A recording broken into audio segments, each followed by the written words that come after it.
kaseng hinyotrap Integrated Territorial Organization matakas ni ka fratarik jo unailu araja ar kalai ban ai da kejengtho sha presiden jo kaseng BJP uba Ernest Mauri haka bakala dawa baka BJP ka di ban dawa ban tohkit da ka CBI leni da ka enforcement directorate ikikam bamsap ki bafer ki balap aka soka jylla kinungilam jagan di kaseng keletu banda kalyang jong uba Ernest Mauri ulak kular banyak keren baka soka India bakam lam baki wilam jaga kaseng BJP Port Delhi ban pak tohkit da ka CBI leni da ka enforcement directorate ikikam bamsap leni ka jylla nakilang HITO pak ong da ka BJP kam la ban le ini kikam hapok ni kisi ki banwan nakilang jaga kaseng kan syem de gila jinki ki batege naga neutral integrated territorial organization HITO bagi ommo ngadang suyok mentan ban nayok pediang dang mentan ngan puli benia ya ka bat ya ke bagi dei ban le min hab ban le ka kum ka jing dawa ju sen jong pin ban le skam ba kini ki jing thok ba PI ba ka win ki ba kwa ka CBI inquiry ba ki ye di te nakalian jong naru kum state president ngan sim PI ka ni ba la ron kam man pha jing thok spo sha ki bor dei ban thok spo del hi han pha ba la dei ban pha sha ga women pom ki la ron pha te ka ban ai bor ba ni sa communicate ba ni pi sebab ini kuat mendiskus sama tadi itu mana beri tinggal di kota lah ini negara keseng ini ada tinggal sebiar nanti ada kapsal ter hadu ke pemerintah tenang buat nilai benbudin untuk jika isu bangun dawa yang kata bantuan yang kata CBI inquiry dan lain sebagainya tentu nilai spesifik tip kemudian juga nasional kalau kuman cu highlight mencoba tanya ke tinggal mah long yang pemerintah sudah ke EDC fund scam ketika sudah scam ternyata kena ke coal scam, ISBT scam, Sobhagya scam, new assembly building scam, ternyata ke smart meter scam, smart city scam, scam in purchase ya ke use of police vehicles, ke headquarter. Tehalor kini kita ambil bintang ke pertama itu, hendak nandu kat pun betul ke memo pengilak tak dengbau governor, hang ni kelak syai kita ke report clear baik, kena ke baga, kan subrief tu ya itu nombor itu orang memo. On April 7, 2014, saya HITO sungkemnya kembali laung menin ba minta kasing ingin lagi penduk yo presiden yang state yang BJP so ngilawan ni penduk ba ngila ay kani ka dorkas habaya day bagan ni dawaya kata CBI inquiry da enforcement directorate halor ki skandal ke bafir ke skandal hi pemnungkong ya ka pemerintah usnam ni keren ya kani ka coal scam lana ka duyong Social Welfare Department Rice Scam, Sobhagya Scam, ISBT Scam, the New Assembly Building Scam, EDC Fund Scam, Smart Meter Scam, Smart City Scam, Scam in Purchase Use of Police Vehicles in the headquarters. They halor kini nila ekren, but nakaliang jong Presiden jong ka BJP, jong ka State jong Maklar, ula ay ka commitment, buon syengkya, buon pa nasyadalhi, but in apkato kadni sngi, daki hapok stayo te lada kani ke BJP kamla le benle ye tengingin meneng lada preni udo basai bangin wat ko appointment ko home ministry affair dengan kendo yo menteri perbari Indonesia te ni don jengkermen baga jip nakalian ke BJP tanwan ra ya kata ka CBI yang pali bat ke ID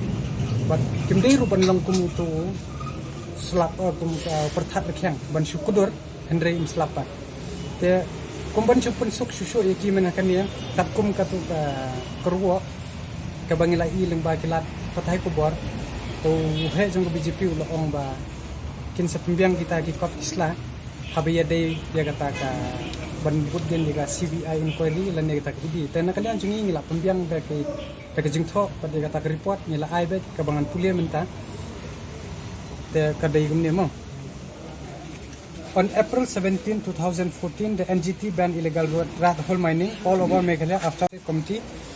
filed a petition that highlighted the unscientific and unregulated coal mining operation in Jylla Hills. However, the following protest by the mining lobby, the tribunal allowed the transfer of already mined coal. Kabaar kadai ka jingyap jong police inspector officer in charge patar kuma ha opos riboy kaba was found mysteriously shot inside his official quarter in Patarkuma on January 24, a day after detaining 32 coal-laden trucks flying illegally on the Patarkuma route. It's alleged that a massive corrupt cover-up was done by the higher-up to make it look like suicide. On 20 March 2018, the president of Jaintia Youth Federation, jylla was found murdered at Kriya on Monday night.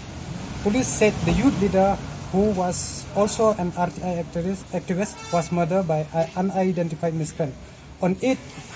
November 2018, noted anti-corruption and women's rights activists of Meghalaya, Agnes Kharshiang and her colleague Amita Sangma, were brutally attacked by unidentified person in East Jylla Hills, about 120 kilometers from state capital Shillong. Ms. Kharshiang received severe head injuries in the attack. On the 13th December 2018, a group of 15 coal miners were trapped and died in some area of Lomthari village after the coal mine was flooded by water from the nearby Litain River. Indian Navy and NDRF personnel were deployed to extract the bodies. On 2nd January 2019, a citizen report prepared by civil society group in Meghalaya and submitted to the Supreme Court earlier this month, submitted through the amicus in the case Colin Gonsalves, Les Vincent Pala, Lok Sabha MP and 4 ministers in the Conrad Sangma-led government and 7 MLA alleging that men or their relatives are coal mines owner. This is just a sample from the political class. An independent audit of coal mines will reveal that many high-ranking bureaucrats, technocrats, police people. On 7 January, Meghalaya Lokayukta direct CBI to conduct inquiry into the alleged racket involved in the illegal transport of coal, boulders and betel nuts in the state based on the FIR filed against the Lieutenant of Police East Jylla District. And considering the alleged involvement of high-ranking civil and official, not surprising, all the state government challenged this very order in the Meghalaya High Court. On 11 February 2020, Home Minister Meghalaya was stripped of the home portfolio for his alleged involvement in the illegal transportation of coal. This did not deter the coal mafia, as it now appears that the coal mafia network has everyone in their payroll. On 4th March 2020, 4 persons, including a brother of Meghalaya Revenue Minister, was arrested in Guwahati along with 24 coal-laden trucks. On March 18, 2021, based on petition from leader opposition Meghalaya Lokayukta for the second time, has advised the state government to remember on 21st September 2021, based on civil society protest, government assured to close down 31 illegal factories in East Jylla Hills. Today, kini report long bangila ay kanang ba ka BJP hi kan sok banwat but nakaleng jong president ru ula kubur bo yagan ik report on pha but kal along ka basuk yaki ban shim bat ban pha yakata ga kador khas ka juni shadel hi bat ban pha shisha yakata ka CBI bat ka idi hanne po ga jalla jung tangi kerman scam bakin le but ladakim le ru ngin khen ba ka BJP ka dei ka ba su he tang ketian andre la de kale ka kam tangingin pet ba ka jingkrang jong u modi ka dei na em ko buwang na khaunga na khane dong baling ong bangidon ke jing shania badai to ngim ong than he ka party bangila i ka jing shania kadai ka lingba u menteri rang ba do prime minister Narendra Modi ngila i sha ba don ki ngam ong baro don ki kat to kan ni bu la pha sha ba kila yo ya kata ka hok kum kata ka corruption don hero ki bela sakem ki bela sakem system semua tanghasian kumapok kalkata ro pe kan no ko kami itu umla ka ye ke enforce dari korban hangir ngai scam ba ka BJP kan le ba di ko dan kambat what HITO covid lada minister HITO ko por don minister jong ka BJP ma head minister hang tur ya pemerintah hi wat dengir ni dang so phlai ko covid kabo poi dagi pho ko dagi spak krot ke jinglot hang ne tangi ngai scam ba ya kan ni ru modi unum randian rala dewan penstam di khor dewan penstam tangi don ke jingsani hadu kata himu but lada feel ban ai kata ke jingsani hangi ki pagba jong ka mekla ko niru ni stuba ke ai ko dewan